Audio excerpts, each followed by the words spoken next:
পাচ্ছি যে আপনি বন্যা কবলিত স্থানে যাচ্ছেন এবং সেখানে অনেক কাজ করছেন। এখন বর্তমানে পরিস্থিতিটা আসলে কি আপনি যদি আমাদেরকে জানাতেন। বন্যা তো আসলে খুব নতুন কিছু না আমাদের জন্য, প্রত্যেক বছরই আমরা বন্যার সাথে যুদ্ধ করি। আর এবছরটা ডিফারেন্ট আমি বলবো, কারণ এবছরটা শুধু বন্যাটা প্রাকৃতিক দুর্যোগ ছিল না, মানব সৃষ্টও ছিল ধারণা করা হয়।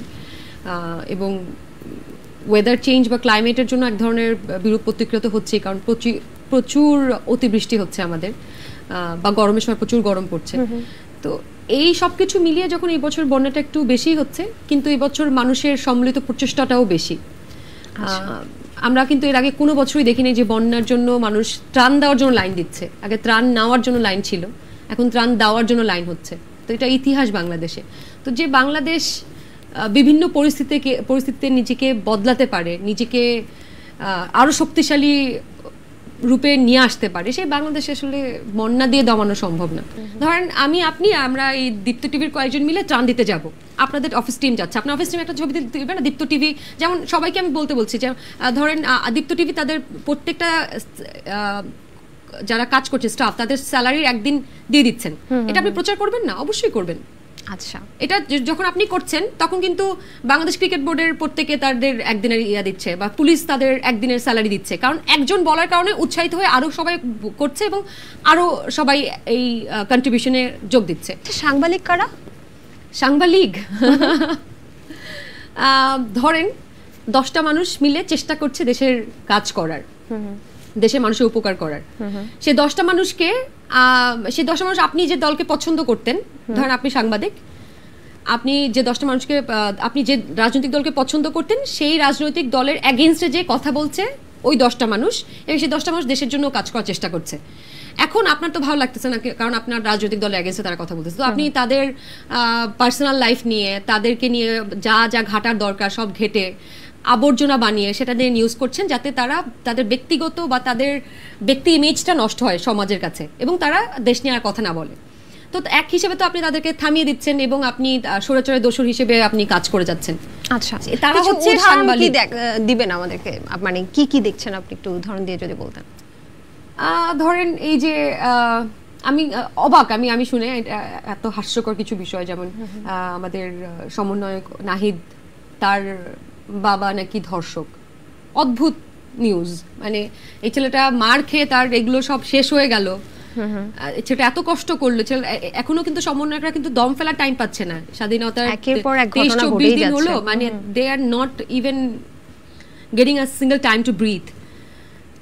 অনেকেই অসুস্থ হয়ে পড়েছে, আমি দেখলাম।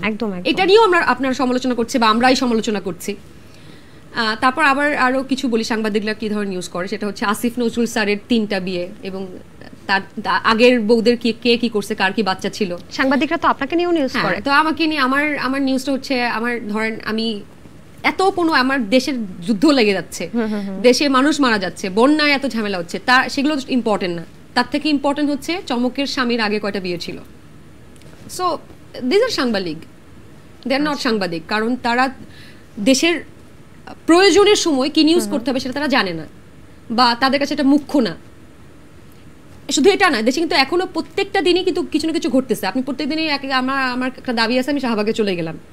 হ্যাঁ, মানে এই যে ফেসবুকে কিছুক্ষণ না ঢুকলে যদি অনেকক্ষণ পরে ঢুকি, মানে একের পর এক কিন্তু কন্টেন্ট পাল্টাচ্ছে। এই যে আমি শুধু সাংবাদিক এদের বলবো না, কিছু আবার আছে যারা নিউজ ভিউর জন্য করতেছে, তারা কোনো দলও করে না ইভেন, তারা শুধু নিউজে কাটতি দরকার। কখন মানে রেসপন্সিবল জার্নালিজম যেটাকে বলে সেটা নাই।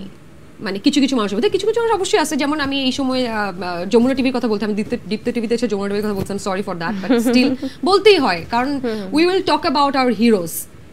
আচ্ছা, ইভেন ধরেন আমি জানি না যমুনা টিভির আগে কি করছে, তারা যদি ভুলও করে, বাট দেশের এই ক্রাইসিস মোমেন্টে তারা ঠিক কাজটা করছে, that's why they are hero. আমি এর আগে 10টা ক্রাইম করতে পারি, কিন্তু আমি দেশের ক্রাইসিস মোমেন্টে যদি একটা কথা বলি, সেটা আমি হয়তো দেশের জন্য কিছু একটা হয়তো করেছি। বাট আপনি ধরেন একটা ক্রিমিনাল, আপনি যদি 10টা ক্রিমিনাল করেন, কিন্তু আপনি দেশের ক্রাইসিস মোমেন্টে দেশের জন্য আপনি দেশের হয়ে ঢাল হয়ে দাঁড়াচ্ছেন, I have my respect for you. কিন্তু চমকাপু এখানে কিন্তু যাকে আমরা মানে এত তাড়াতাড়ি প্রত্যেকটা ঘটনা ঘটছে না, যাকে আমরা একদিন হিরো বানাচ্ছি তাকে কিন্তু আবার জিরো বানাচ্ছি।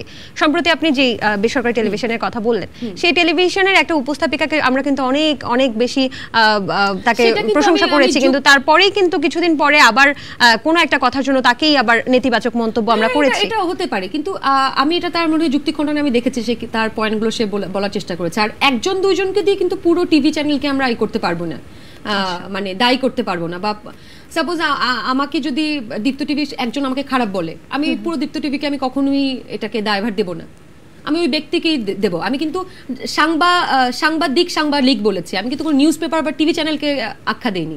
আচ্ছা, কারণ এটা তার একদমই তার ব্যক্তিগত দায়িত্ব, তার রেসপন্সিবল সে ব্যক্তিগতভাবেই।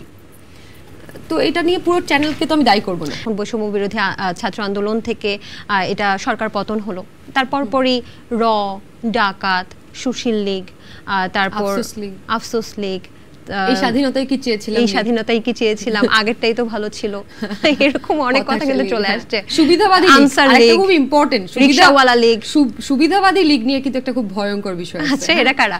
এরা হচ্ছে ধরেন পুরো আন্দোলনে এরা বিভিন্নভাবে বাগড়া দেওয়ার চেষ্টা করছে যে তুমি এটা করো না, এই পোস্ট করো না, এটা করো না, এটা করলে ঝামেলা হবে। তারা হঠাৎ করে এসে এখন তারা পুরো বৈষম্য বিরোধী আন্দোলনের তারা নাকি লিড ছিল, তারাই বলছে তারা তো এইটা আন্দোলনের পক্ষেই ছিল, তারা ছাত্রদের পক্ষেই ছিল। But I have seen them, তারা অনেক পোস্টার ডিলিট করছে, I have the screenshot also. এই জেনারেশন কিন্তু এই যে যাদেরকে বলেন সুবিধাবাদী লীগ, তাদেরকে কিন্তু একটা নাম দিয়েছে না, তাদেরকে একটা কমেন্টস করছে, নাটক কম করো প্রিয়, নাটক কম করবে। হ্যাঁ হ্যাঁ, আমার 90 ডিগ্রি ওয়েস্টের একটা চায়ের নাম এটা, নাটক কম করো। এটাই বলছিলাম যে আমি যতটুকু জানি যে আপনার একটা জুস বার আছে 90 ডিগ্রি ওয়েস্ট, যদিও এটা ব্র্যান্ডিং করে ফেলতেছি, যাওয়ার আগে আমাকে 10% ডিসকাউন্ট দিয়ে যাবেন। সালমান এফ রহমান যখন ধরা পড়লো তখন আপনি একটা 5% ডিসকাউন্টের নোটিশ দিয়েছেন বা ঘোষণা দিয়েছেন, সেটা হচ্ছে যদি ক্লিন শেভ করে এবং লুঙ্গি পরে যায় তাহলে 5% ডিসকাউন্ট পাবে আপনার জুস বারে। এটা কেন? এটা মজা করে করা।